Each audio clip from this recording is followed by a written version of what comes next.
Hello, I'm Adam Newman. This is my official YouTube channel. Please subscribe and support them. The Young and the Restless Spoilers. Welcome back to the channel, besties.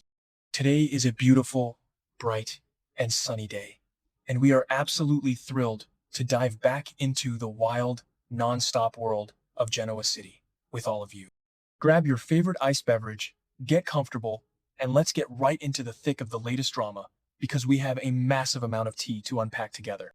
You guys, I am deceased. Stop what you are doing and listen to me right now. I am literally shaking. Wait, we need to talk about this now. Oh my God, besties. Okay, I'm literally filming this while I'm running errands. Like I am literally standing in the middle of a grocery store aisle, clutching a box of cereal, because I just had to jump on here and vent. Send help. My soul has actually left my body. I am physically vibrating from the sheer audacity of what I just read in the latest updates, and I genuinely cannot hold it in for another second. I was mid-skincare last night, like literally applying a thick charcoal mask to my face, and when I saw this spoiler drop, I yelped and smeared black charcoal straight up all over my pristine white rug. Did I even bother to clean it? No, absolutely not. Because my brain is visibly buffering from the sheer gravity of what is happening, and this situation has personally attacked my soul. We are not just watching the show anymore, we are invested. Like, I am personally offended by what is happening, and I am totally living for the cinematic mayhem that is about to unfold. It is giving major I cannot even energy, and my grip on reality is basically slipping away as we speak. I am hyperventilating, and we are spilling all the tea right now. Wait, backtrack for a second. I missed a step.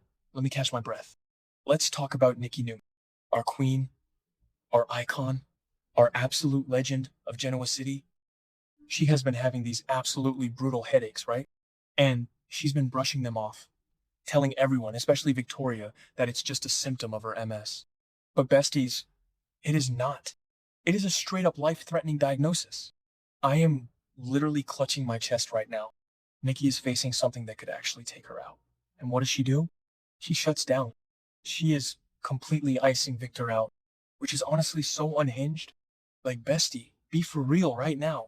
You are facing a mortal crisis. Your life is literally on the line, and you are pushing away the love of your life? I genuinely cannot understand the psychology here, but at the same time, I totally get it, because it is so on brand for her. Nikki is terrified of pity. She doesn't want Victor to come running back to her just because he feels obligated, or because he feels sorry for her. She wants him to want her, not to nurse her out of some twisted sense of duty. But seriously, she is officially on my do not perceive list for being this stubborn. I am so done with her pride getting in the way of her actual survival. Oh, hold on. I should have mentioned this earlier, but Victoria is literally losing her mind over this entire situation. Victoria Newman is standing there, watching her mother deteriorate before her very eyes, and she is begging, basically pleading on her hands and knees with Nikki to just tell Victor the truth. And don't even get me started on the vibes in those scenes. The tension is going to be astronomical. Victoria is looking at her mother like, Mom, please, Dad deserves to know. And Nikki is just standing there, cold as ice, refusing to budge an inch. It's a high-octane, psychological masterpiece of family trauma. I mean, Victoria is usually the one causing the mess in the family, but right now, she's the only one making any actual sense. Did I say that yet? Ugh. My brain is mush. Moving on, but seriously, Victoria knows that Victor would move heaven and earth for Nikki. But Nikki is so deeply entrenched in her own defensive walls that she'd rather face the Grim Reaper totally alone than risk Victor staying with her out of duty. I am literally clutching my chest again. I am too unwell to handle the gravity of this dynamic. Wait, did you guys hear that? The weird background noise in the store. Someone just dropped a massive jar of pickles 2 aisles over, and the glass shattered everywhere. Anyway, totally random, but it kind of perfectly matches the shattering of my heart right now. Let my brain buffer for a second. Okay, back to the main event. So, obviously, Nikki cannot hide this massive secret forever. We are looking at the week of June 22nd to the 26th, and things are going to get so bad, her condition is going to worsen so drastically, that the truth is going to explode. Victor is going to find out. The mustache is going to uncover the secret. And you guys, when I tell you that Victor Newman is going to be emotionally destroyed, I mean it from the bottom of my soul. I am calling it right now. The emotional fallout is about to go nuclear. Victor is going to realize that his wife, the woman he has loved, fought with, divorced, and remarried a million times over the last 40 years, is literally dying, and she didn't want him to know. Imagine the sheer, unfiltered devastation hitting that man. Victor is a man who controls literally everything in his universe. He controls multinational companies. He controls his adult children's lives. He controls the entire narrative of Genoa City. But he cannot control this illness, and he couldn't control Nikki, keeping it a secret from him. I can already picture Eric Braden's performance.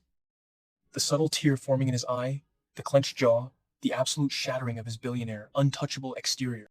I am going to need a literal bucket for my tears, manifesting a total dumpster fire of my own emotions by the next update, because I know I am going to be sobbing on my couch. When Victor realizes that she kept this from him because she thought he would only care out of pity, it is going to break him. He's going to realize that all their recent bickering, all their separation drama, was a massive waste of precious, irreplaceable time. And this is where I completely lose my mind and start spiraling into the stratosphere. So Victor finds out, and instead of getting angry, well, maybe he gets a little angry at first because it's Victor and he always yells when he's scared. He completely softens. He realizes that they have been wasting time. He realizes that life is terrifyingly short. So what does he do? Besties, brace yourselves. He decorates the Newman Ranch with flowers. Flowers. Victor Newman, the ruthless corporate shark who crushes his enemies for breakfast and doesn't blink, is turning the ranch into a literal botanical garden of love. He is going full rom-com protagonist. I am screaming. I am physically throwing my hands in the air in this grocery store, and people are definitely staring at me right now. But I genuinely do not care. He fills the entire place with her favorite blooms. Are they white roses? Peonies? Orchids? The aesthetic choice alone is sending me into orbit. He creates this breathtaking, cinematic paradise, and he looks her dead in the eye and tells her that she belongs there, with him. He is trying to prove to her, with every ounce of his being, that this isn't about pity. It's not about duty. It is about an epic, soul-consuming, decades-long love that cannot be extinguished. He is basically saying, I am not here because you are sick. I am here because you are my wife, my soulmate, and I literally cannot exist in a world without you. I am literally deceased. Send a hearse. Print my obituary. I cannot handle a soft, romantic Victor Newman who is desperate to save his wife's life. It is too much for my fragile heart to process. He's going to pull out all the stops to show her that his love is unconditional and that she needs to fight this illness with everything she has, not just for herself, but for him. But of course, because this is Nikki we are talking about, she is going to resist at first. She is going to walk into that flower-filled ranch, look at the love of her life standing there with his heart bleeding out on the floor, and try to push him away again. She'll probably say something heartbreaking and defensive like, Victor, don't do this. Don't pretend. You don't have to do this for me. And Victor is going to have to fight for her. He is going to have to break down every single wall she has built up around her heart. He has to convince her that she needs to fight, that their marriage is worth saving, and that his presence is purely out of deep, agonizing love. It is going to be a messy, unfiltered, emotional train wreck, and I am entirely here for it. This specific storyline is now my entire personality.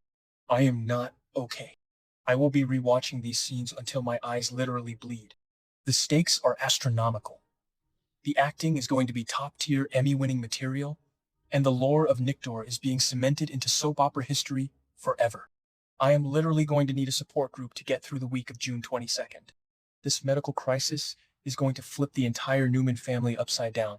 But out of the ashes of this absolute horror, we are getting the most beautiful, romantic reunion ever. I am genuinely unwell. I need to go lie down and process this. Let me know in the comments if you are also hyperventilating, because I cannot be alone in this emotional spiral. Okay, I'm logging off before I have a full-blown panic attack in the produce section. Bye, besties!